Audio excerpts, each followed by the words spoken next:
Well, good morning, everybody. Here's the plan for this forecast video. We've got a couple of things we've been watching very carefully, like the severe weather threat next Monday, Tuesday, the cold air that is to follow that across much of the northern tier of the United States into parts of the Great Lakes states, Ohio Basin. That'll follow next weekend. And then we're going to spend a little bit of time just discussing the analog forecast I've given. We're going to compare that to the historical, not the historical, but the forecast that just came out from the NMME and the ECMWF. And then I've got a lot to start my little analog project I want to do with you. And we're going to investigate 1988 and 1983. Those are the years we're going to go through. So if you only want the long range, just slide forward till you get to about right here. And that's where we'll pick up on that. But the first thing is the operational models have finally grabbed hold of the event the artificial intelligence picked up a while ago, and this is it. So this is 2-meter temperatures, and I put a hard contour where there's a freezing line. Now watch, we're going to play through the next several days pretty quickly. So this is getting through the rest of the day on Friday into Saturday morning. Watch the major heat coming into the midsection of the country this weekend. We may hit 90 degrees as far north as Nebraska. That's going to be a very hot one. And as we play into next week, here is the severe weather risk day. It's going to be on Monday here, and on Tuesday over like Illinois all the way down to the mid-south. We'll talk more about that in a second, but watch. That low has a link to some Arctic air. And 7 a.m. on the 18th, you can already begin to see the cold air dipping down. There it is. So below freezing in this area. That's the morning of the 18th, Thursday the 18th. Here's the morning of the 19th. There's that freeze line again. And you can see how cold these temperatures are going to be getting here in the Canadian Prairie and to this part of the western and northern plains. Then we get into the morning of the 20th. That frost line dips down here. Just remember that there will be patchy frost to the south of it. And if we just keep going out there to the 21st, there it is right there. Now this gets over into the Ohio Valley after going through the Great Lakes. Now, could the Great Lakes put some moderation on this for Michigan? Yeah, they could, because the Great Lakes are quite warm compared to average. But I kind of have a little bit of excitement in my voice because this is something that the artificial intelligence forecast model found very early. And now we're getting to pick it up with the operational runs and the ensembles. So that's important to me because that just tells me how much faith I could put in that model going forward. The other side of this is going to be precipitation. With that next system that's coming out, we've got a little bit of a different story now for what's going to be going on in the Canadian Prairie Northern Plains. Most of the plains are drier in the next 7 to 8 days. We do have the severe weather threat here on Monday and here on Tuesday.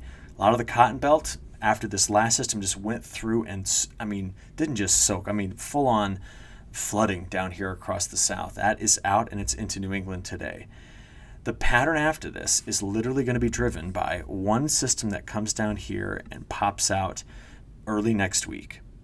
And then after that, we see a shift. And that shift suggests to me that after the cold weather comes in, from the 17th to the 22nd, let's just give it that whole stretch of days, we go back over mild. And I think there's going to be a bit of a change in the whole pattern that's going to be quite favorable. So that's your quick rundown. If you only got 90 seconds, you can take off now. All right, from here, let's add some context using the newest drought monitor. Drought was reduced compared to the last run. It's now down below 18% nationally. But as we look at it, there are areas that just concern me. It's kind of this stripe right in through here, what's going on in the southwest coming out of Mexico. And the drought that we have here, is still a part of a larger drought that's throughout the Canadian Prairie. Now, there are parts of the Canadian Prairie that are doing better on moisture given some late season snow, but we have questions as to the evolution of this map and what it might look like as we go forward. Now, I often get asked, why don't you compare drought monitors to drought monitors? I don't, because the modern drought monitor only goes back 24 years. It goes back to the January of 2000, and to be honest, you look back over that time period, we didn't have a drought situation that looked just like this year. So I don't want to be misleading with that. And that's why we're going to be careful when we do these analog years at the end of this video, not to put too much weight on any given year, but maybe more on their composite. Okay, sun's rising here on the east. This is a lot of cloud cover and some cold air this morning. Got a little bit of showers moving back through Illinois and Indiana, but this low's finally out, and it's going to give way to a much, much better weekend. Yesterday, as it went ripping through parts of the Ohio Valley, Appalachian Mountains into the mid-Atlantic, you can actually see some storms, some pretty large storms that came off into parts of North Carolina and eventually up here a bit farther to the north. In fact, we saw numerous reports of severe wind damage out of this last night. But that system is trying to get out. And as it gets out, all of our attention is going to go over to the west. And if we just have a quick look over here, I should maybe go up just a hair. Let's do that view. Yesterday, that's the low we're watching. That's the guy that's going to be sliding down, and it'll eventually get along the coast of California tomorrow on Saturday and will become the next system that creates the risk of severe storms in the midsection of the United States. So quick look at the rainfall here just in the last 18 hours or so, those severe storms moving through this area. I know the Storm Prediction Center had more of this focus in Ohio, but a lot of the severe wind reports were farther to the east out of this particular setup. And it was a very, like we said yesterday, very hard system to forecast a severe weather threat in Ohio because of the factors we discussed yesterday. Not a criticism, just what we do in science. We have to look for those things. All right. The whole last week, because remember, we started talking about this low last weekend, and it took 4 days to get there. And it's all stitched together, just an absolute tremendous amount of rain down here across the south. I know a couple of commenters yesterday said, hey, we didn't just have 5 to 8 inches. We had over 10 inches of rain, and we need a stretch of weather to get dried back out again. We're going to get it. Now, there's going to be some risk of severe storms next week, but we're going to get a good go of drier conditions down here and some heat to kind of back away from this. Now, I know I'm focusing primarily on this. That's not to ignore. Remember, a week ago, we put down huge snows in this area. We saw some snow into South Dakota, but that is just a major focal point given how much wet weather we've had across this part of the South for months, it feels like, in this region. All right, broader context. Last 30 days, this goes up to yesterday morning. So some of this filled in here. But we've seen a reduction in the drought area in this section of the Mid-South. Where we've not seen changes here, Kansas, kind of this epicenter of dry conditions.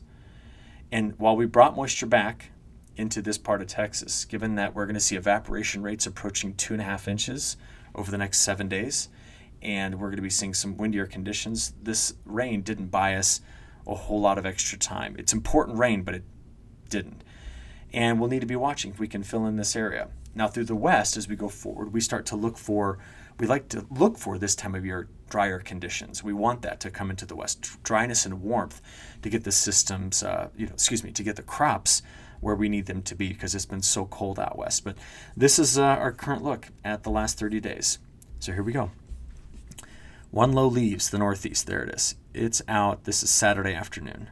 Our next low in the European ensemble is sliding right here next to San Francisco on Saturday afternoon. Comes over the mountains, and there they are. 1, 2. Big difference between the discussion yesterday and today. The GFS has come more into agreement with the European model on the kind of coupling of these two lows. And I'll just tell you, that's going to change the precipitation chances into Montana. I'll show you that again in a few minutes because we made kind of a big deal about that yesterday. But if I can take you back, this shortwave is like perfectly positioned on Monday night right here to rip off severe storms. It appears that the dry line is going to be farther to the east. We're going to be watching this area, not Colorado into the panhandles of Texas and Oklahoma. It's going to be farther to the east. But that system then on Tuesday night increases the severe weather risk here. So 2 days of it. And this still, this is day 4 and day 5 in the forecast. Now that low is the one that deepens late next week to deliver the cold air out of the Canadian prairie into the northern plains. And now the ensembles are seeing, look at that. Do you remember me talking about this? Was that Monday or was that last Friday? I don't know. It was a while ago where the artificial intelligence already had this trough anchoring here, but it wasn't in the ensembles, right? It's there now. So that is the cold that's coming in the 17th through the 21st, sweeping this through. Now, every bit of evidence after this suggests that we break over mild. Much of the country breaks over mild to finish April and to start May. And we need to see what that could mean for any risk of colder air coming into May. And I'll be watching that particular setup all weekend, but you'll see what my forecast is today. All right, so let's get into the models. This morning, some rain through here. Heavier rains, widespread rains throughout much of the eastern Great Lakes in Ontario and Quebec. And we're still watching the storm system roll into the north and east. And it's going to move slowly, but get out at some point by tomorrow morning. I just went through all the way through this afternoon to this evening. It's 11 o'clock in the forecast model. Look at the snow coming in early tomorrow morning and then gone. We're going to get rid of this. Little shortwave sneaks on the backside right through the upper Midwest here, so maybe some rain Saturday afternoon and evening that comes in like this, but that's the next system. So as that system sits and spins and moves its way forward, we're going to keep a very close eye on snow at the higher elevations and where it ends up being as it comes over the mountains. Okay, 4-model approach. This is the European artificial intelligence looking at the next 7 days. And once again, we see a lot of our cotton belt, the whole of the South, except for this part of Florida. When I say South, I'm cutting the country in half here. Drier. But Monday, severe risk here. Tuesday, severe risk there. And what you see here in the Northeast is a lot of rain from right now. What's changed in the other models is this, which the European artificial intelligence had left this area drier. And we knew that we were going to be outside of the severe storms drier everywhere to the south and west of that line I just drew. So let's go to the WPC. Now it appears to look wetter, but it's probably because of the contouring that I use on this. The contour set at a 1/2 inch here and 1.5 inches there. We're getting better evidence of more rain coming into the, and possibly some snow coming into this part of the Red River Valley of the North. But if you're south again of this line, it's going to be scattered severe storms in some places across the full south of the United States, not picking up anything. Let's go now to the European model. 0Z run, so this captures some of the rain last night. But that system exits. Here's the one this weekend sliding down along the California coast. And then there it is. That's the Monday night outlook for the risk of severe storms. And then here it is on Tuesday into this area. Now, if we play it out a week and compare it to the GFS, do you remember yesterday how wet the GFS was here? It's gone now in the current run. Major differences in the models just from run to run in one day. So let's look at one last thing. Through the next 3.5 days, we do not have high chances of getting really wet conditions outside of the system that's leaving and the one that's coming into California. But as we get into early next week, notice where the wettest conditions are beginning to show up in the models. Right in through here. This is the probability through next Thursday of 1 inch. Let's go ahead and take it out 10 days because following that, we're going to see, again, we get a week of drier weather, but then following that, the risk of wet weather comes back down here from eastern Texas into parts of the Delta and the Mid-South. That's your 10-day outlook for the chance of getting more than 1 inch. The drier side of this looks like that. Southwest, much of the mountains. Now look at Montana showing up drier, and this whole region in through here, where we've started to see these windows of opportunity open up to get in fields. There it is. We're starting to see that creeping in on the western Corn Belt. I do want to point out that when you look at the severe weather threat that I'm about to show you, the SPC has now been on this for 3 days. This is their outlook for Monday night. They continue to hone in on the greatest risk area. Right now it kind of seems to be anchored somewhere around Norman as the center point here in Oklahoma. And then the next day, day 5, they've expanded this area, now including parts of Minnesota, Wisconsin, Iowa, all of Illinois, back down here through the, this part of the Mississippi Valley into Texas. So we need to watch that in these model runs. GFS left, European right. We've already seen, the systems, there we go, exit east.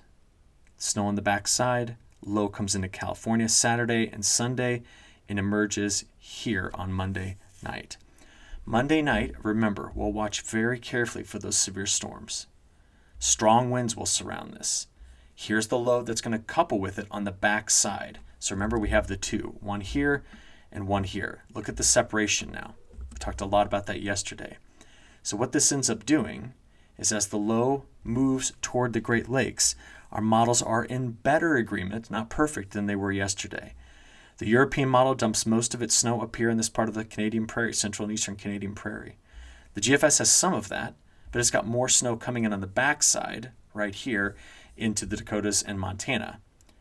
Now, it's not to say there won't be snow on the backside of this next Thursday. And I'll be honest with you, if you look at the spacing of these isobars, If this snow reduces visibility to less than a quarter of a mile and lasts for 3 hours, we could get a blizzard warning out of this. Because remember, blizzard warnings have nothing to do with snow depth. It has everything to do with the duration of 35-mile-an-hour winds or faster, visibility reduced below a quarter of a mile, and snow. It just has to have snow.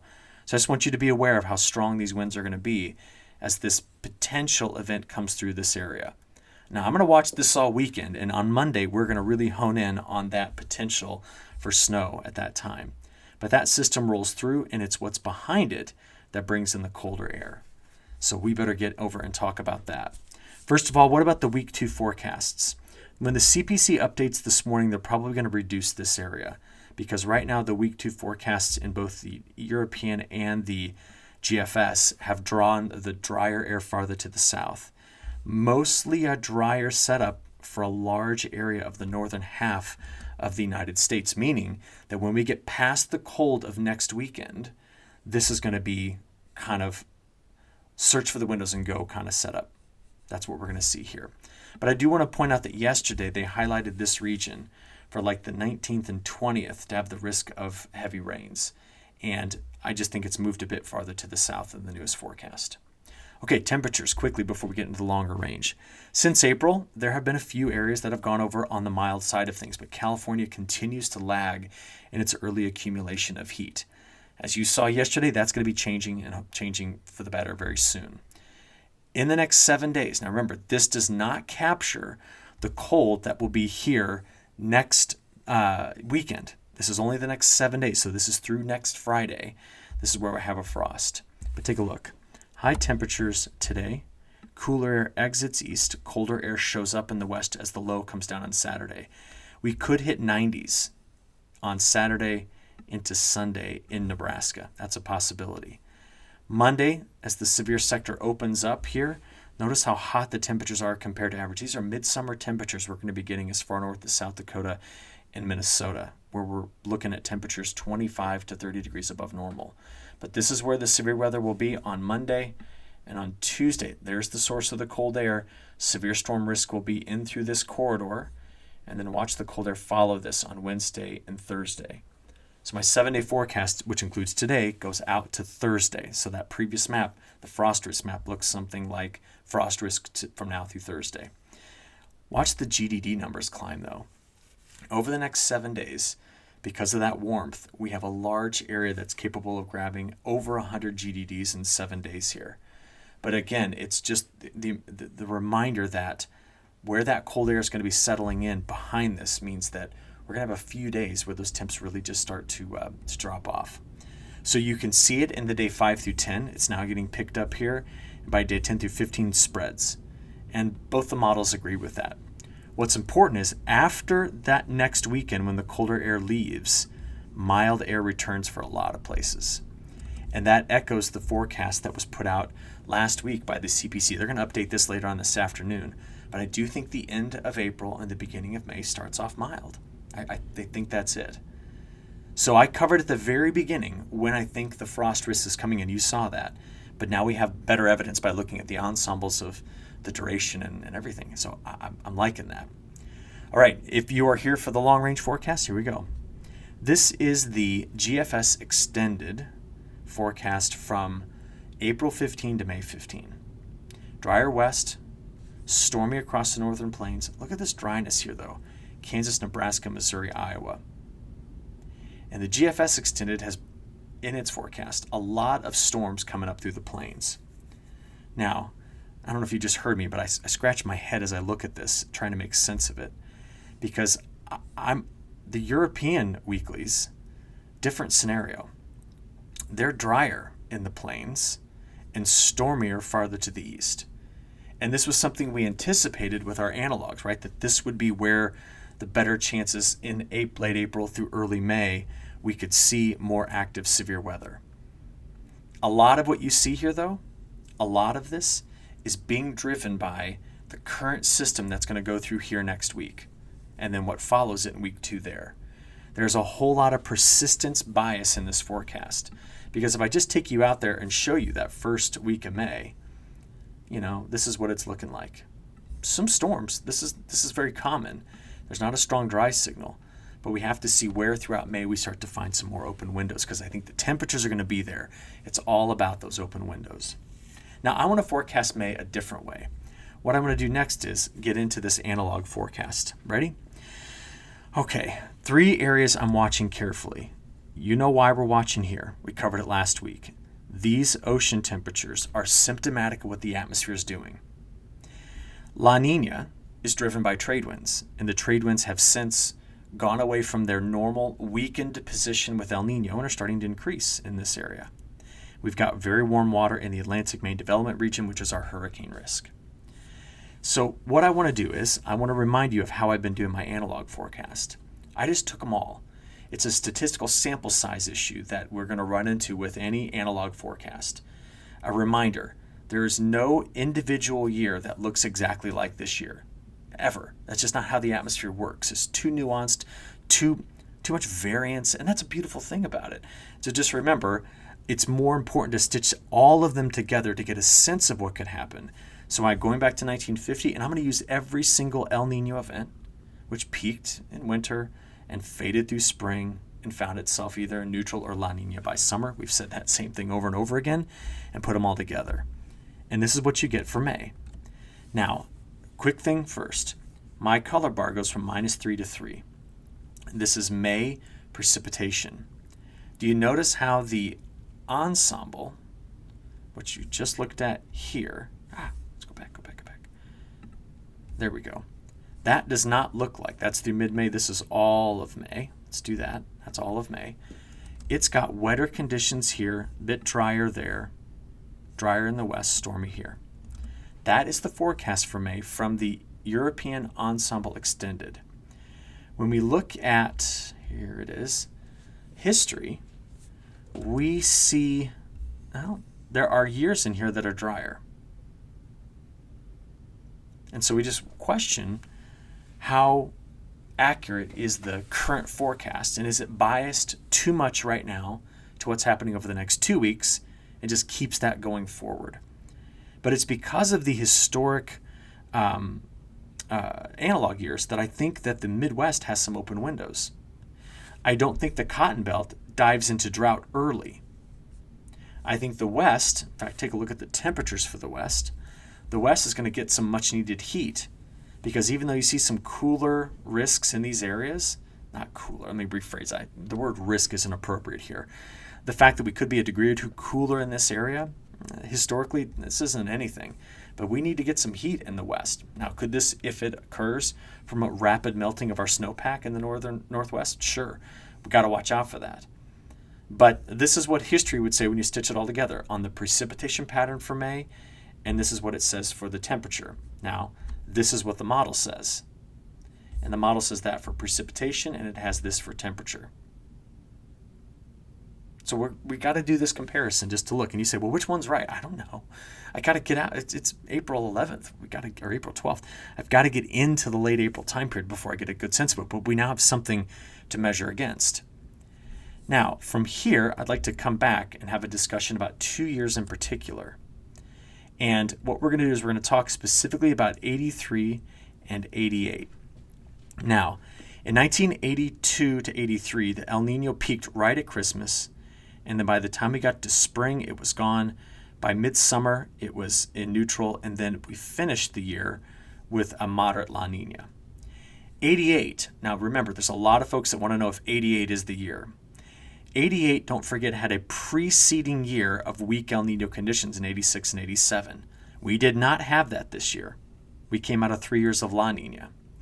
And then 88 went from a strong El Nino to a very strong La Nina by the next winter. So just based on where we currently stand and what preceded this, 88 should in our heads be a bit of an outlier. So keep that in the back of your mind, because what I want to do next is I want to do a quick model comparison for you again and then show you 83 and 88 in a quick sequence of images. Right now the models, one of them, the CFSV2, is trying to give that drop, that fast drop down to La Nina, kind of like it happened in 88. And the ECMWF is more like, no, back this off, get to neutral by the time we get to October, which kind of is, it's not like 83 exactly, but it's not as fast as we were seeing in 1988. So remember we need to watch is the North Pacific Ocean temperatures, which are currently being forecast warmer than average by both the European seasonal and the NMME. The big difference between the European seasonal and NMME is the size and strength of La Nina. Weaker in the European, much more powerful in the NMME. They both agree on very, very warm Atlantic Ocean temperatures, though. Remember why we're watching this. If there's any signal right now of major central North American drought risk, it would be in cold water in this area, which is symptomatic of the behavior of the atmosphere. So that's what we're watching. So what I'm going to do next is I want to give you my analogs. Let's use all of them again. And this is what I'm thinking for summer. Based on all of these years stitched together, it was a hot summer. It just was. If you were east of the Rocky Mountains, it was a hot summer. But if you were in this corridor, it was hot and stormy and wet.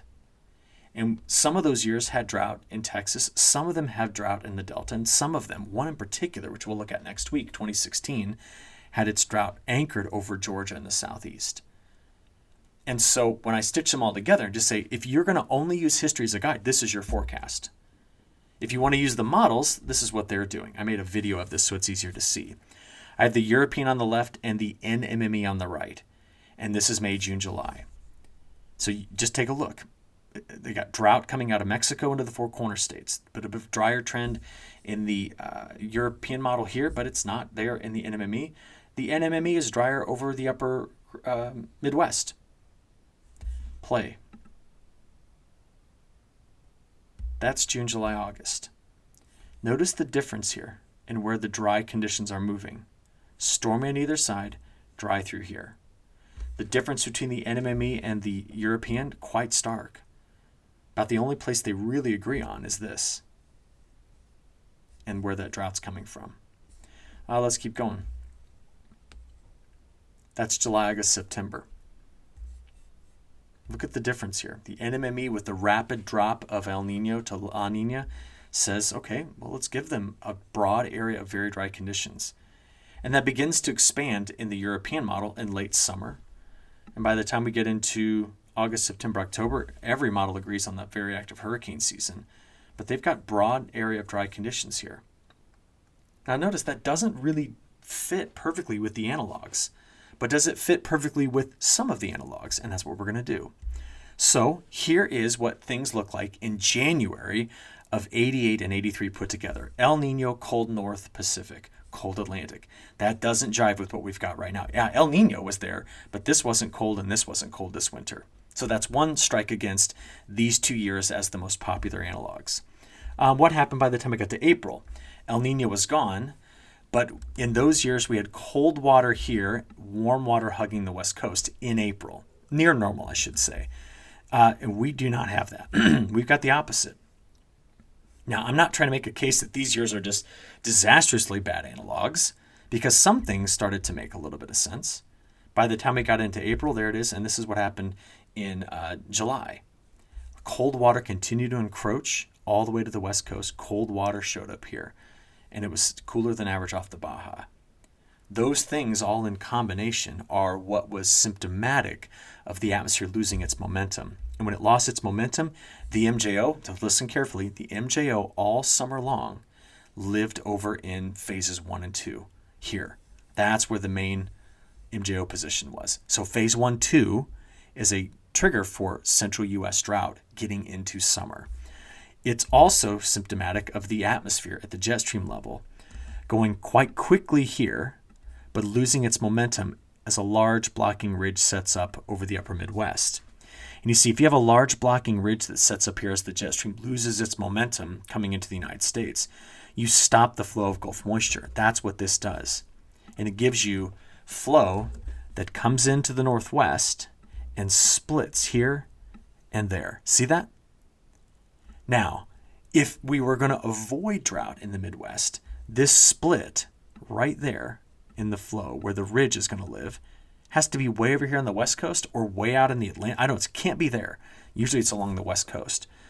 So this particular year, was one where, we'll see it again in a few seconds, deep troughs of low pressure lived here. And we had broader high pressure ridge number 1, broader high pressure ridge number 2, broader high pressure ridge number 3. That's the Bermuda high displacement, the weaker Pacific high, and left in the middle, the flow came around like this, and big omega block all summer. That's what happened in those years. Triple ridge, deep troughs of low pressure in the Gulf of Alaska. The end result was this. From April to October, this is a minus 10 to 10 precipitation anomaly figure. We were dry almost everywhere except for the Southwest, which had a fantastic monsoon season, and then late on hurricanes that came in through here. It was just very, very dry, and the epicenter of that drought was anchored kind of near Kansas City and in surrounding areas, I should say. What about heat in the middle of summer? Everywhere that you see these colors, we were 3 to 4 degrees above average, and in the middle of summer, that's incredibly hot. So 83, 88, all right, you now know what looks similar and what doesn't look similar. Why I would not consider either of these 2 years strong analogs, given the ocean temperature behavior, but they did have El Niños that crashed into neutral to La Niña. That's why they made the analog package. What is interesting is that 1983 was not an active year on hurricanes, but 1988 was. So just something else to add to this whole narrative. But that is not to make a statement that we have to toss these years out, that they don't fit, okay? So please just understand, we're just doing an exercise here to make some sense of some of this. And what is still unknown to us is so many things. Okay, last bit. Global precipitation anomalies. Wet around the Black Sea, almost wet everywhere in Europe except for Western Europe, right over here in France and Spain. Very wet conditions coming out of Iran into Pakistan, very wet right here in the desert, also wet south of the Yangtze River. If we come down into the southern hemisphere, wet along the coast. We had big storms that rolled through Perth earlier this week as well. Most of southern half of Africa's got better precipitation, and then on that safrinha crop, we're bringing in rain still. And that story's been the same all week. Temperature-wise, this is what your global temperature pattern looks like for the next 10 days. And with that, I'm going to stop this video. Have a great weekend, and I will talk to you again next week. Thank you.